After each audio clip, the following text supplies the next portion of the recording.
आपण पाहताय शिंदखेडा माझा टीव्ही न्यूज, जे सत्य तीच बातमी। शिंदखेडा येथील MHSS हायस्कूल व कनिष्ठ महाविद्यालयात राजश्री शाहू महाराज जयंती सामाजिक न्याय दिवस साजरा करण्यात आला। कार्यक्रमाच्या अध्यक्षस्थानी संस्थेचे अध्यक्ष स्वप्नील रमेश देसले हे होते। या प्रसंगी सुरुवातीला शाहू महाराजांच्या प्रतिमेला पुष्पहार अर्पण करून अभिवादन मान्यवरांनी केले। शाहू महाराजांनी दलित, शोषित, पीडित, शेतकरी, कष्टकरी, बहुजन या अतिसामान्य माणसांना आत्मसन्मान मिळवून देण्यासाठी आपले राजेपण पणाला लावले। प्राथमिक शिक्षण सक्तीचे केले। 100 वर्षांपूर्वी सामाजिक न्यायासाठी आरक्षण सुरू केले। अनेक लोकहिताचे निर्णय घेतले असे प्रतिपादन प्राध्यापक परेश शाह यांनी आपल्या मनोगतात व्यक्त केले।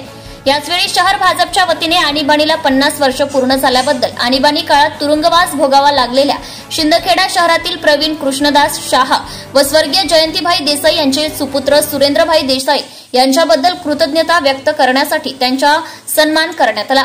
या प्रसंगी प्राचार्य TN पाटील यांनी अध्यक्षांच्या वतीने मनोगत व्यक्त केले। त्यांनी आपल्या भाषणात शाहू महाराजांच्या कार्याला उजाळा दिला, तसेच आणीबाणीच्या भयानकतेचा आढावा घेतला। यावेळी प्रमुख पाहुणे माजी उपनगराध्यक्ष प्रकाश देसले, माजी पंचायत समिती सदस्य सुभाष माळी, माजी नगरसेवक चेतन सिंग परमार, जितेंद्र गिरासे, भाजपाचे शहराध्यक्ष संजय कुमार महाजन, पत्रकार यादवराव सावंत, प्रशासक LM पाटील उपस्थित होते। सूत्रसंचालन व प्रास्ताविक प्राध्यापक उमेश चौधरी यांनी केले, तर आभार प्राध्यापक संदीप गिरासे यांनी केले। यावेळी महाविद्यालयाचे सर्व शिक्षक वृंद व मोठ्या संख्येने विद्यार्थी उपस्थित होते। संपादक यादवराव सावंत, शिंदखेडा। मध्ये आणीबाणी लागू करण्याचा अधिकार हा दिलेला आहे राष्ट्रपती। पण आणीबाणी केव्हा लागू करायची? ज्यावेळेस खूपच काहीतरी अराजकता माजलेली असेल देशामध्ये, किंवा एकदम कोणाचं तरी आक्रमण, शत्रू राष्ट्राचं आक्रमण असेल, त्यावेळेस आणीबाणी लागू करायची असते। परंतु स्वतःचा स्वार्थ पाहून त्यावेळेचे जे तत्कालीन पंतप्रधान होत्या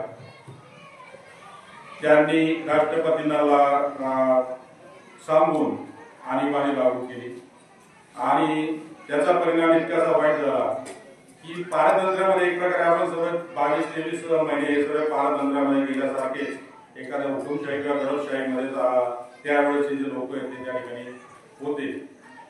जसं स्वातंत्र्य मिळवण्यासाठी स्वातंत्र्य सेनानी काम केलं, तसं आपल्या समोर असलेले 2 जण यातून जे काय आपण पाहिलं तर त्यांनी एखाद्या स्वातंत्र्य सेनानीप्रमाणे त्या ठिकाणी विरोध केला, त्रास सहन केला। याचंही तुम्हाला नॉलेज व्हावं, तुम्हाला माहिती मिळावी। विशेष तुम्हाला माहिती आहे, जून महिन्यामध्ये पहिला जो कार्यक्रम होतो तो शाहू महाराजांची जयंती हा आपण कार्यक्रम साजरा करतो। हा सामाजिक न्याय दिन म्हणून साजरा केला जातो। त्या शाहू महाराजांचं जे कार्य आहे, पहिलं प्राथमिक शिक्षण हे सक्तीचं, दुसरं विधवा स्त्रिया ज्या होत्या त्यांचं पुनर्विवाह करणं, तिसरं आरक्षण 50% आरक्षण त्यांनी लागू केलं त्या कालावधीत कोल्हापूर या त्यांच्या भागामध्ये संघामध्ये।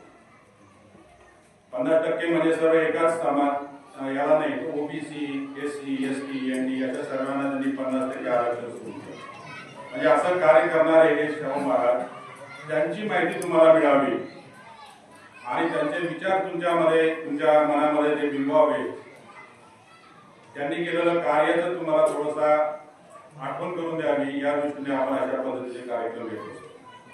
दुसरा अजून एक 3 विषय जे काही संस्थान आहे, छत्रपती शिवाजी महाराज जे होते त्यांनी हिंदवी स्वराज्याची स्थापना केली, त्यांचे वंशज म्हणून त्यांचे त्या ठिकाणी त्यांचं नाव लौकिक आहे।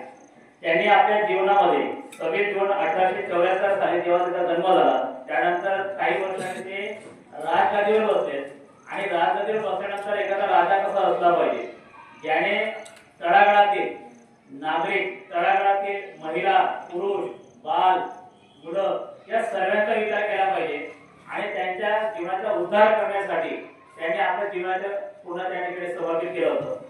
त्यांनी ब्रिटिश राजसत्तेमध्ये जो काही कालखंड चालला होता, म्हणजे 1947 अगोदरच्या कालखंडामध्ये ते राजे होते, त्या कालखंडामध्ये सुद्धा त्यांनी सामान्य जनतेला न्याय मिळवून देण्यासाठी, बहुजन समाजाच्या सामाजिक उन्नतीसाठी आणि विविध अशा प्रकारचं स्त्री शिक्षण असेल, अस्पृश्यता नष्ट करणं असेल, जातीभेद दूर करणं असेल, अशा विविध अशा प्रकारचा विचार मांडण्यासाठी लोकांना प्रेरित करण्यासाठी त्यांनी आपलं जीवन व्यतीत केलं। आपल्या राज्यघटनेचे शिल्पकार भारतरत्न डॉक्टर बाबासाहेब आंबेडकर यांचं शिक्षण पूर्ण झालं पाहिजे, यांनी त्यांच्या जीवनाच्या अगोदर त्या ठिकाणी प्रगती केली पाहिजे, याच्यासाठी सुद्धा छत्रपती शाहू महाराजांनी त्यांना आर्थिक सहकार्य त्यावेळेस केलं होतं.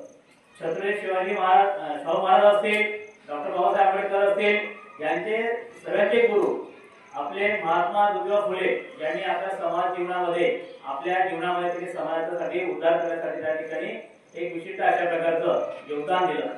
म्हणजे आपल्याला महापुरुषांकडून काय शिकायला मिळतं की ते जातीमध्ये भेद नाही, कुठल्याही प्रकारचा भेद न मानता, स्त्री पुरुष अशा प्रकारचा भेद न मानता, कुठल्या प्रकारची स्पृश्य अस्पृश्यता न मानता समाजाला कशा प्रकारे उन्नती केलं पाहिजे अशा प्रकारचे विचार शाहू महाराजांनी आपल्या जीवनामध्ये निर्माण केले होते. Subscribe now and press the bell icon. Never miss an update.